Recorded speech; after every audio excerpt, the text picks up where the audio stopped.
Molo Sanbonani, hello, how's it? Good morning, and welcome to this another episode of Vuka Nazo, your morning news analysis show. My name is Sihle Ngobese, aka Big Daddy Liberty. Welcome to it. If you're watching on Facebook or on YouTube, remember all you need to do is hit that like button. That's right, smash that like button, and you're welcome to leave a comment, by the way, if you are watching on Facebook. If it is YouTube that you're watching on, I'd love you to do me a favor. Subscribe to the channel, hit that bell notification, and help me reach my goal of 50,000 subscribers by the end of the year. I believe we're sitting at 41,700 now, so lots to go, but nonetheless, we will make it. Remember, guys, we have a website. Find us, please, at BigDaddyLiberty.com. Now, enough for the jibber jabber. How about we get straight into the news? Ho ho! I warned you, I warned you, I warned you. I told you so, I told you so, I told you so. I said be very careful. You remember, of those of you who maybe can hark back to episode 117 of Vuka Nazo, where I said stage 8, and then I was warning you about stage 8 blackouts. To which case, effectively, we're on stage 8, even though ESKOM lies and says we're on stage 6. Liar! But nonetheless, with over 23,000 megawatts not available to ESKOM, of which only 14% of that number is due to planned maintenance and shutdowns by ESKOM, I warned you that South Africa is facing a very bleak winter, indeed even the possibility of a grid collapse. Now, when I said this back then, what did you guys say to me in the comments? Oh no, Big Daddy, you're being alarmist, blah, blah, blah, blah, blah. There you are again with your scare tactics. That would never happen in South Africa, you guys said. And I said, guys, be very, very careful. The system right now is teetering on the edge. Botswana, our neighbors to the north, even though they are a bit more well-managed Southern African country, they too experienced what I argued would likely happen in South Africa. That is a total grid collapse. On Monday, the electricity in that Southern African country going completely off and causing a massive panic in that part of the world. Luckily for them, the power has been restored because it is a relatively small country with a small population. But in South Africa, we will not be as lucky. Indeed, an energy expert based at the University of Johannesburg had this to say. Now, quoted, of course, in EWN, energy analyst and physicist Professor Harmut Winkel said Botswana is a much smaller country than South Africa, and their problems were quickly sorted out. However, a blackout in South Africa would be far more serious. Quoted directly, he said, if we were to have a blackout, essentially what would happen is that a breakdown somewhere can then trigger breakdowns everywhere down the line. So what we want to avoid is a situation where the tripping of one power station, which happens a lot, doesn't then progress to collapsing the rest of the grid. End of quote. Yep, and he's absolutely correct. This is the space, effectively, that ESKOM is operating on. We're teetering on the edge of this scenario actually possibly happening. And you've got to remember, we're still heading into our colder winter months where demand for electricity sharply increases. Now, if you consider the warning I gave well over 2 months ago, where I foresaw the situation like this, consider, of course, that now one of the biggest insurer of what is effectively riots, civil unrest, etc., that's SASRIA. SASRIA itself is now also saying, hey man, in the event of a total grid collapse, they will not cover any insurance claims arising from the sheer panic, chaos, and likely looting and civil unrest that happens during then. Take a moment and think about that. Why is the insurer of civil unrest and the insurer of riotous events saying at this point, just before winter, that it won't cover any South African in the event of a grid collapse? Is that not the warning bells which you called me names for 2 months ago? Why is SASRIA now saying that? Literally the very organization that is directly meant to cover in those sort of situations. Let me read this ENCA piece where they effectively quoted as saying the following. In a circular to clients, the insurer said that its reinsurers have been urging it to eliminate claims relating to load shedding and power grid failure. The insurer says from the 1st of June, all of its existing and new policies will exclude cover for electricity grid failure. SASRIA, you'll remember, paid 32 billion rand in claims following the 2021 July riots. The government had to inject 22 billion into the insurer for those claims. End of quote. Yeah.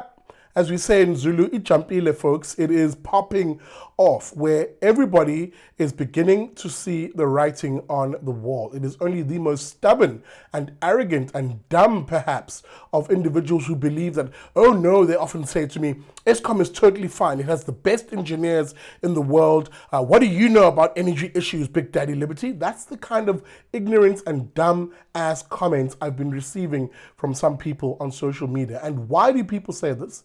Because people, some of you, live in denial. You're not ready to face facts that you are on your own when it comes to electricity provision and really the lack of it in this country. A lack of electricity provision because that's how politicians and the political elites prefer it, as they choose to loot the system as opposed to give you electricity. And I argued then what I'll argue now. You need to prepare. The excuses of not having money or being unable to do this or unwilling to do this won't help you when and if, and rather actually when, grid collapse happens. Even if it means banding together as neighbors to buy one generator that can at least power lights and an electric fence from your particular homes. As ons sê in Afrikaans, 'n boer maak 'n plan, and to be honest, I've made a plan.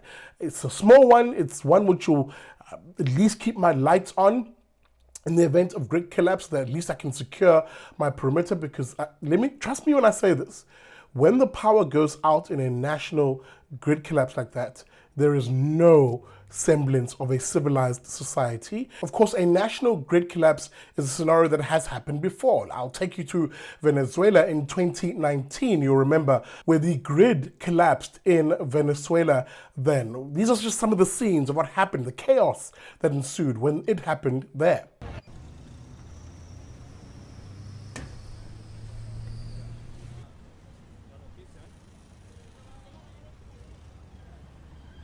Primero por su seguridad, porque aquí pasa mucho que cuando se va la luz la delincuencia aprovecha. O sea, la delincuencia no funciona en la vía pública, no funciona. Hay gente en la calle, las autoridades tampoco están presentes, por así decirlo. Entonces, uno anda como con cuidado, tratando de resguardarse y bueno, de llegar para su casa. Vamos a imaginarnos un hospital en este momento.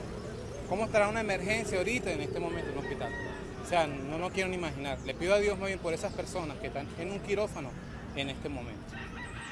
Folks, it's possible. And my thing is, whether it happens or not, rather be prepared. All right, in other news, maybe slightly more hilarious, but also just asinine. The SABC found itself in a bit of a scandal, a fake news scandal in the last 2 days, involving a letter which purported to be from the state broadcaster demanding, the letter, it said, that people who have radios pay a radio license, including, of course, car radios. This letter, which has now been confirmed by the SABC as being fake, of course, had initially actually said the following, rather amusingly. Now, under the new Section 69 of the Telecommunications Act, it said, which is a bogus piece of legislation, by the way, which should have been a clue, although a lot of people were fooled by this letter. But anyway, all South Africans, it says, who utilize motor vehicles with the radios will be required to carry a car radio license with them. Lol. These licenses will cost 401 Rand a year and should be renewed, that is, annually, in order to be valid. Now, under this section, it goes on to say, the police and local law enforcement have been empowered to enforce the above amendment as they conduct their law enforcement. This is where it got rather hilarious, and people were like, what? Of course, if you don't have this particular fine, it could result, it says, in a fine of up to 750 Rand or 90 days in jail, giving, of course, bogus details there of a spokesperson. Now, of course, as I said, the SABC has come out to say this is absolutely fake news, as Trump once said. That was fake news. With the broadcaster issuing a statement on Monday saying the following. After the post caused an uproar on social media, the SABC has confirmed it's fake, saying that the South African Broadcasting Commission would like to alert the public of a fake media statement, which is circulating on various social media platforms, titled the introduction of radio licenses. Now, the SABC has not issued any media statement making such pronouncements regarding licenses for car radios. End of quote. Now, here's where it gets funny for me, because here's the thing. I don't blame people for believing that particular fake news media statement. Why? Because the SABC is the same organization that before has made very bizarre claims on what they want to charge people for a service they don't watch. You remember this particular story that we covered in a previous episode of Vuka Nazo. Indeed, we even named the SABC the mummish of the week, where they require that even if you have a computer monitor, they said you should pay a TV license. Remember this? Well, the SABC are now demanding that TV license fees be paid from things like computers and laptops, wherever there is a screen. Of course, they are arguing that a license should be paid. Good luck with that, dear SABC. You know, it does even increasingly seem like the SABC are a fraternity. You know, like those US fraternities where they dance and they do those fantastic dances and weird hand signals and stuff. The SABC must also have a fraternity and they're called Broke Five Broke. Yes, that's right. I'm stealing from Kanye West. Remember this? I brought you brothers here today to start our own fraternity. Broke Five Broke. We ain't got it. Broke Five Broke. We ain't got it. No, we have no money. We are sharing jeans. If I go outside, I got the only clothing on. Yes, that's right. Broke Five Broke, SABC ain't got it. Yep, that's right. I had to remind you of that mummish by the SABC because you can see exactly why a broke-ass company like the SABC, which before has tried to extort, in a sense, money from people for having people pay for something they mostly just don't watch anymore. You can understand why people would believe that a radio license is now in the cards. SABC, well, seems you still are the butt of the joke. All right, that's it for this episode of Vuka Nazo here on the Big Daddy Liberty Show. I hope you enjoyed it. Guys, remember, hey man, support the work that we're doing here. We're busy planning stuff in the background, from merch to a campaign that we're launching and something bigger that's going to create an alternative media in this country, and you are a part of it. You can support it, of course, financially. How do you do that? Well, by going to our website. Find us at bigdaddyliberty.com. There you can find a payment method that suits you, and anything around 75 Rand a month is more than enough to help us out here. Guys, remember, if you like any of the stories that we did, all of the links are in the descriptor of the video, and yeah, we'll see you again tomorrow, bright and early, here on Vuka Nazo.